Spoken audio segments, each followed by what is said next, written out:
Bonjour, bienvenue dans Maman Cuisine. Aujourd'hui, on va faire un pain.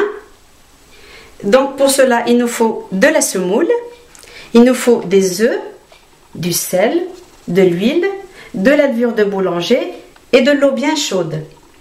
Pour les ingrédients, il nous faut 4 bols de semoule, j'en ai compté déjà 3, comme ceci, le quatrième.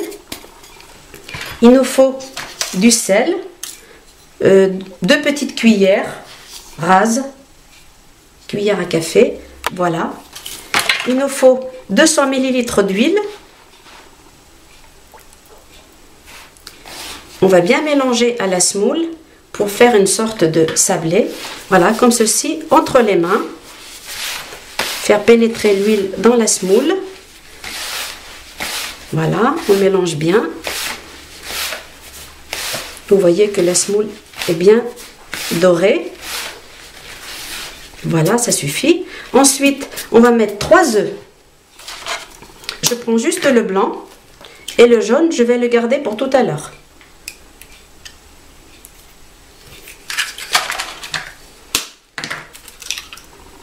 Voilà. Hop là. 2 et 3. Oula, j'en ai 2 là. 2 jaunes. Super.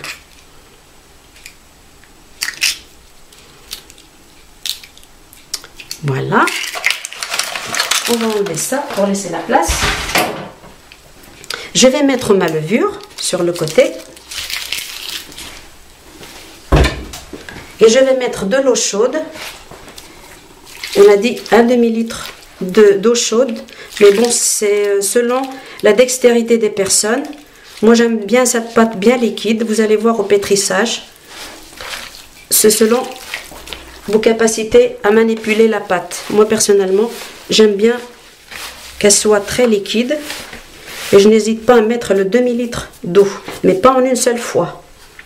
Il faut y aller progressivement. Éventuellement ajouter. Alors, on pétrit pendant environ 10 minutes cette pâte. Il faut qu'elle soit lisse, qu'elle commence à blanchir. Voilà. Une fois que la pâte est liée, je vais la verser sur ma table et je vais vous montrer comment pétrir. Voilà. Je vais juste la rassembler comme ceci. Et maintenant, on va la mettre sur la table pour un pétrissage long et efficace de manière à ce qu'on obtienne une pâte lisse, voilà, au point, comme ceci.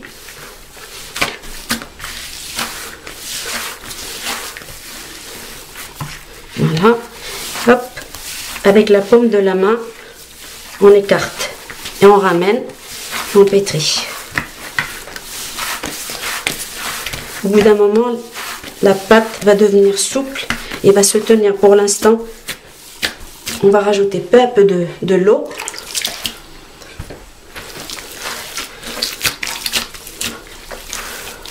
Voilà, comme ceci. Avec les 2 points fermés. Hop, j'en ai mis un peu partout. Voilà. Voilà. Avec les doigts comme ceci dans la pâte, on fait un va et vient. On ramasse son eau sur la table, on fait un va et vient. Un va et vient avec les 2 paumes de la main. On fait comme ça, on glisse pour ramener. Voilà, hop, et on ramène. On peut faire aussi comme ça. Avec les doigts et la paume de la main, le pouce rentre dans la pâte. On fait un va et vient plusieurs fois. On fait ça pendant 10 minutes. La pâte donc est terminée. On va la mettre là. Couvrir avec un couvercle hermétiquement. Et éventuellement mettre dessus quelque chose de bien chaud. Et laisser lever pendant une demi-heure. Je vous dis à tout à l'heure. Nous voilà de retour. Après avoir laissé reposer une demi-heure la pâte que voici. Elle a doublé de volume. Elle est bien belle. Elle est blanche. Nous l'avons pétrie pendant 10 minutes. Maintenant, je vais la mettre en forme. Et mettre dessus les jaunes d'œufs que j'ai réservés tout à l'heure.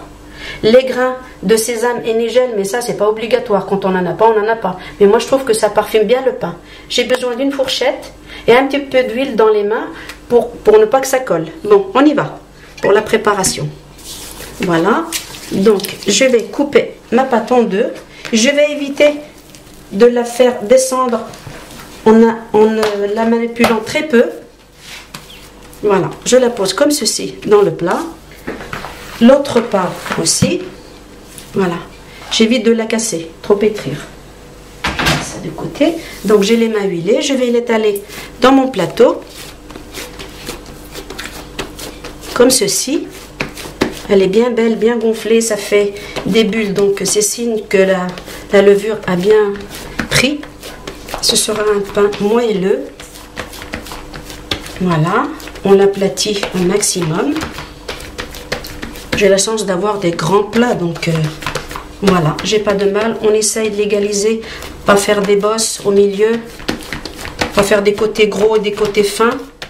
Je vais faire des trous, mais bien prononcés avec ma fourchette, un peu partout. Vous pouvez ainsi voir la consistance de la pâte. Elle est liquide, moelleuse. Hop, je fais des trous dans les bulles là, parce que ça ne m'intéresse pas. Je fais des trous un peu partout. Et ça va permettre au jaune d'œuf de pénétrer, de ne pas faire une croûte en surface. Maintenant, je vais mettre le jaune d'œuf de tout à l'heure à la main. Je l'ai bien mélangé. Hop, on y va. Voilà. Alors, je fais bien pénétrer. En fait, on avait 3 jaunes d'œufs. Ça suffit pour 2 grosses galettes. Je vais mettre le reste ici pour qu'il y en ait un peu partout. Voilà. Et je vais mettre les grains de sésame et les grains de nigel. Moi, j'adore ça, donc je mets la dose. J'en mets un peu partout. Voilà. Sur l'autre pain, pareil. Et je vais le laisser lever à nouveau une demi-heure de temps. Voilà, c'est fini. On se retrouve dans une demi-heure pour les enfourner. À tout à l'heure. Voilà, notre pain est levé. Ça donne ceci. Il commence à avoir une bonne épaisseur. Mais il ne faut pas attendre plus d'une demi-heure. Donc, je vais l'enfourner à 225 degrés. Voilà. Hop là. Il faut surveiller la cuisson. Là, il va lever tout doucement parce que mon four n'est pas préchauffé. Ça lui permet de continuer à lever. Et il faut surveiller qu'il soit bien doré. On se retrouve tout à l'heure.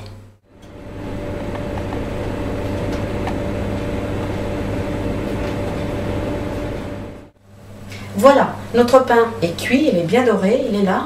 Je l'ai coupé, je vous le montre. Donc la cuisson, c'est une demi-heure. Il nous a fallu pour réaliser ce bon pain de la semoule, de l'huile, des œufs, un petit peu de levure, du sel. On l'a bien malaxé pendant 10 minutes, on l'a laissé reposer une demi-heure. Ensuite, on la met en forme dans les plateaux. On l'a laissé à nouveau reposer une demi-heure en ayant mis du jaune d'œuf, des grains de sésame, des grains de nigel, si on en a. On l'a cuit pendant une demi-heure, ça donne ça. C'est un pain qu'on peut congeler, qu'on peut garder à température ambiante dans des sachets congélation pendant environ 3 jours. Je vous dis bon appétit et à la prochaine fois dans Maman Cuisine.